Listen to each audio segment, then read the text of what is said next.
তুমি আমাকে ঠকাইছো, হয়তো বুঝে, হয়তো না বুঝে। কিন্তু জানো, একদিন তুমিও ঠকবে, হয়তো নিজের কাছে, নয়তো অন্যের কাছে। সেদিন তোমার কাছে আমার দেওয়া কথা, আমার ভালোবাসা আর আমার অপেক্ষাগুলো মনে পড়বে।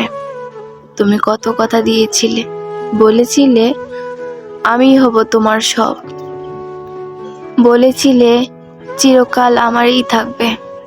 কিন্তু দিন শেষে তুমি আমার হয়ে থাকলে না।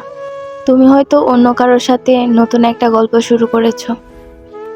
আমি তোমাকে দোষ দিই না, তোমার ভালো থাকা দরকার প্রিয়। আমি তোমার ভালো থাকাকে নষ্ট করতে চাই না।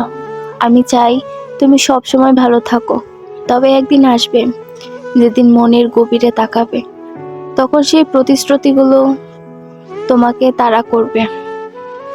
ভালো থাকো প্রিয়, তোমার সুখই আমার শান্তি। যদিও তুমি আমার হলে না, কিন্তু তোমার প্রতি আমার ভালোবাসা কখনো কমবে না। হয়তো তোমার ভালো থাকা দূর থেকে দেখে যাব নিঃসন্দেহে।